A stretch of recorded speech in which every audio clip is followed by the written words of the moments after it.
Hey everyone, I'm back with another tanking video, and today we're going to focus on communicating with your group. We touched on this topic a little bit in my top 5 tips to improve your tanking video, and today I wanted to go into more depth in how I communicate with groups and how this can improve your tanking abilities in Mythic Plus dungeons. I mean, inherently tanks set the pace for the dungeon, and therefore we need to communicate what we're doing so the rest of the group can be prepared to act and deal with every pull of the dungeon. If the group is more prepared as a whole, then we'll have more room for error and we are able to deal with accidental pulls, deaths, etc. with more ease. With all of these tips, we aren't aiming to be perfect in every dungeon, but rather we're trying to give ourselves a higher margin for error so that when mistakes do happen, we're in a better place to deal with them. And so communicating with our group is going to be one of the key ways we attain this. But first, I want to say don't forget to subscribe to this channel and click the notification bell to be informed when a new video goes live.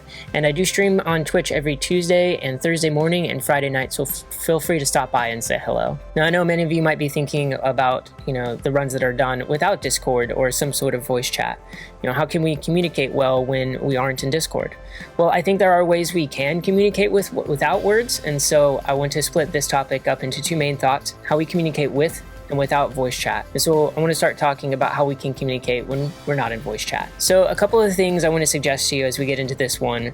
One, create a Discord channel and offer it to your group. You can make a Discord channel for free and it doesn't have to be fancy, it just needs to be functional. Not everyone is going to want to join, and that's okay, but this can go a long way towards meeting new friends and at the very least being able to use voice with some of your party. I would also suggest that if you want to get a group of friends, a consistent group to do M+ with, that you watch Growl's video on how to find a group for Mythic Plus in Shadowlands. He has a lot of great information in that video, and that will set you on the right path toward finding new friends and to grow alongside them as you run M+ more consistently. I have some very good friends that I met just through pugging keys, and so you never know who you will find, but I promise it's worth the effort and the video is worth the watch. So I'll link that below in the comments below. So how do we communicate to our group when we're not in Discord? Well, we do this first by setting the pace well. All the things I've mentioned in my last video on setting the pace will go a long ways towards communication. When we set the pace well, we will be consistent in our pulls and our active mitigation and CD usage.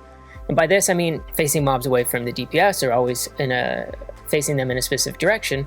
This will let the DPS know where they can stand at all times and have to worry less about taking excess damage. If your damage intake is consistent, then it will communicate to the healer that they don't have to be constantly worried about you dropping to low health and that they can be more focused on healing the DPS or doing their own DPS. And also, we can make sure that we keep our eyes out for pathing mobs that maybe we don't want to add to the pack that we're currently dealing with, so we can just move the entire pack out of the way and everybody's going to follow at that point. And you just save yourself from accidentally pulling those extra mobs. Second, before the dungeon even starts, you can even ask the DPS to interrupt based on how you mark certain mobs.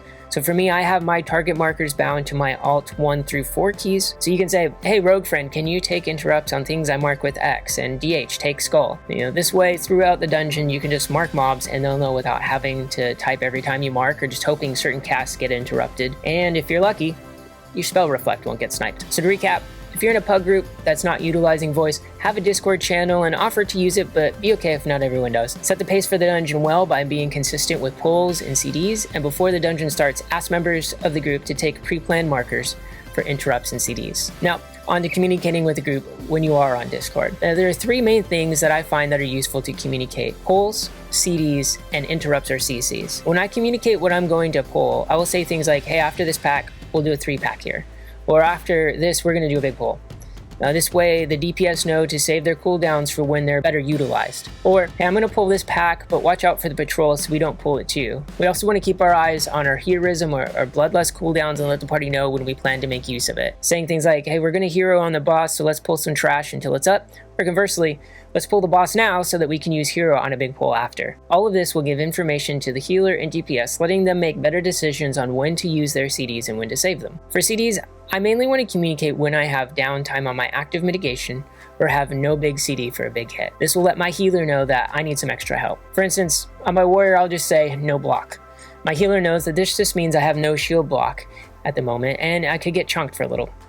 And if I know I'm not going to have a bigger defensive for a boss ability, I'll ask for my healer's external if they have one. Else I'll say, I have nothing for this one. But this isn't going to be helpful if you say it right as you're getting hit. You have to let the healer know in advance so that they can be prepared. Don't forget that the DPS might have abilities to help you too. Maybe a warrior's rallying cry or a demon hunter's darkness can help you live if you find yourself in a pickle. The last major thing I try to communicate during the run is interrupts and CDs.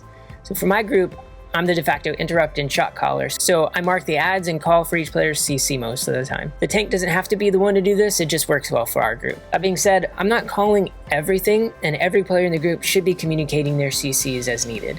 Don't be afraid to speak up and say, well, hey, I'll stun this one next, or I have the next interrupt, if there hasn't anything specifically assigned. If you're going to be tanking and shot calling, this is going to take some time getting used to, as you're also managing your defensives, planning ahead for the next pull, watching out for trolls, trying not to stand in fire, and so on. So it's fair to say that there's a lot going on at one time, and our brains can only do so much. But honestly, that's part of the fun of M+.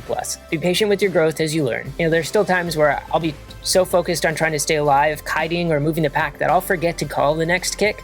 But this is why it's super helpful to assign markers to certain players so that they can alleviate you of some of that stress and give your brain a break. Another point on interrupts and CCs, the general goal isn't going to be to stop every cast or stunning every ability. Most of the time you should be pulling big enough to where this is not a possibility whenever possible. You want to stop the dangerous and hard-hitting abilities or abilities that cause your group to lose uptime on the mob. So take time to learn which spells to stop and which to let through.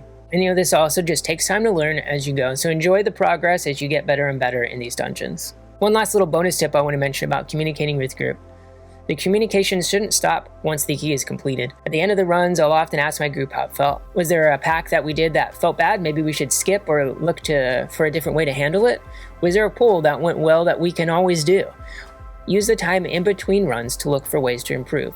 This is a great way to increase your rate or IO and do higher in keys. Don't be afraid to own up to mistakes or ways you could have done better. I try to be the first to say, yeah, I messed up on that one, I could have done better. And this helps your group trust you more and know that you're wanting to improve as well. And as I've said a few times already, enjoy the process. Grow together with your group, and I know you'll have more fun as the challenge increases. All right, well, that's all I have today on how to communicate with your group in Mythic Plus pools. I hope this information was helpful.